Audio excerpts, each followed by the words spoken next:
Voici l'histoire d'un homme qui a marqué l'Afrique du XXe siècle. Mobutu Sese Seko, président du Zaïre pendant plus de 30 ans.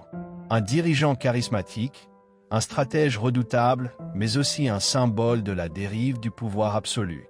Son règne fut à la fois un rêve de grandeur et un gouffre de corruption.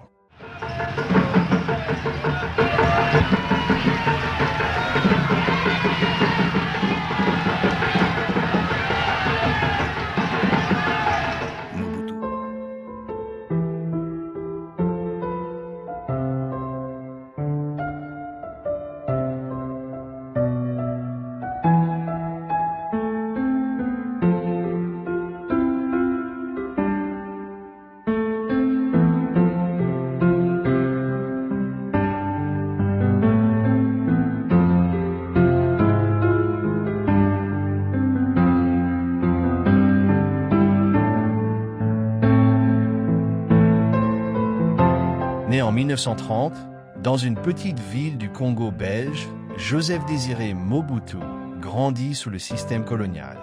À 20 ans, il s'engage dans l'armée, où il apprend la discipline et gagne en influence. Le Congo devient indépendant, mais le pays s'enfonce rapidement dans le chaos, lutte politique, sécession, tension entre Patrice Lumumba et Joseph Kasavubu. Au milieu de ce désordre, Mobutu, alors chef d'état-major, attend son heure.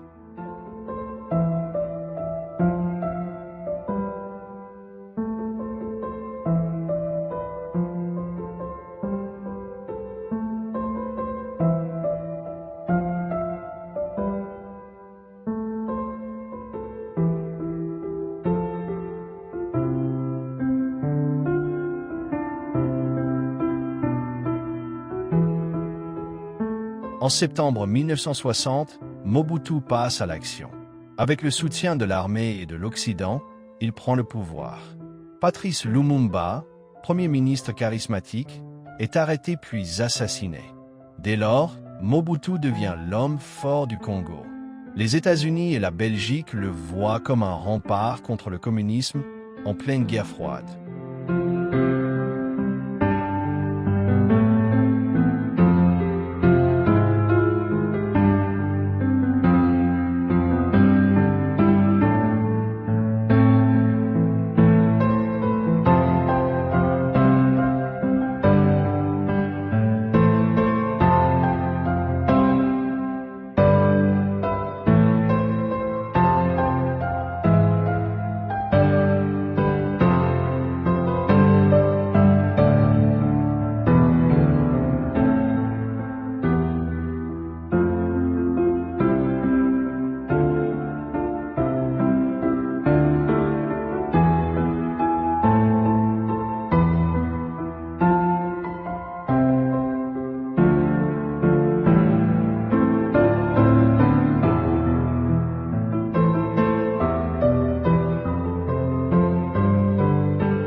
En 1965, il consolide son pouvoir par un nouveau coup d'État.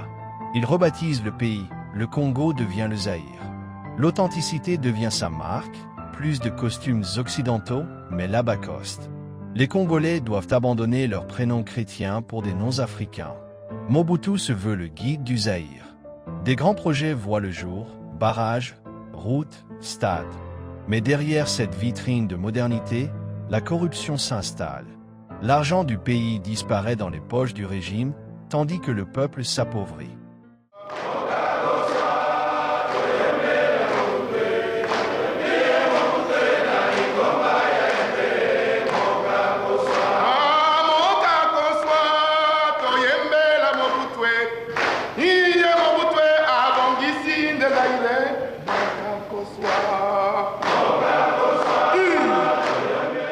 Pendant plus de 30 ans, Mobutu règne en maître absolu. Son portrait est partout, dans les écoles, les bureaux, les stades. Un véritable culte de la personnalité. À l'international, Mobutu joue habilement. Ami des présidents français, américains et même chinois, il est invité dans toutes les capitales. En échange, ses excès sont ignorés. Le Zaïre devient un pion stratégique de la guerre froide.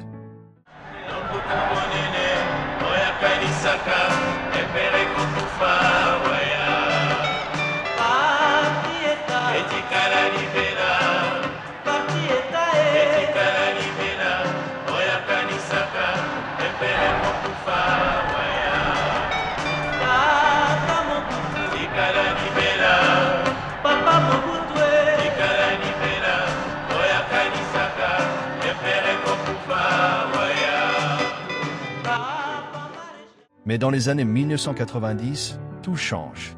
La guerre froide prend fin. L'Occident n'a plus besoin de lui.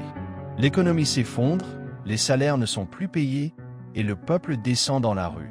Les guerres voisines, comme celle du Rwanda, fragilisent encore son régime. En 1997, Laurent Désiré Kabila lance une rébellion soutenue par plusieurs pays voisins. En quelques mois, Mobutu perd son pouvoir.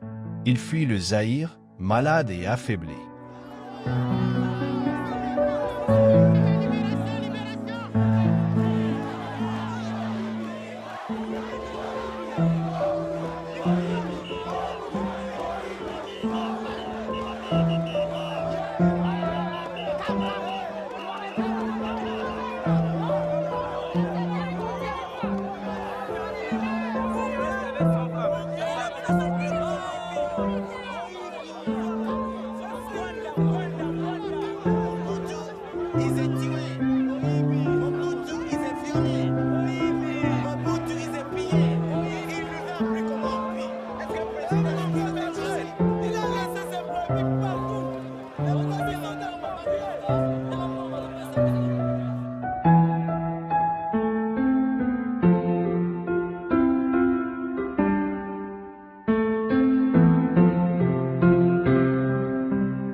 Mobutu meurt en exil au Maroc en septembre 1997. Son règne aura duré 32 ans. Aujourd'hui, son héritage divise. Pour certains, il fut un visionnaire qui voulait redonner sa dignité à l'Afrique. Pour d'autres, il reste le symbole de la corruption et de l'enrichissement personnel. Mobutu Sese Seko, le léopard du Zaïre, incarne à lui seul l'histoire d'un continent déchiré entre espoir de grandeur et réalité du pouvoir.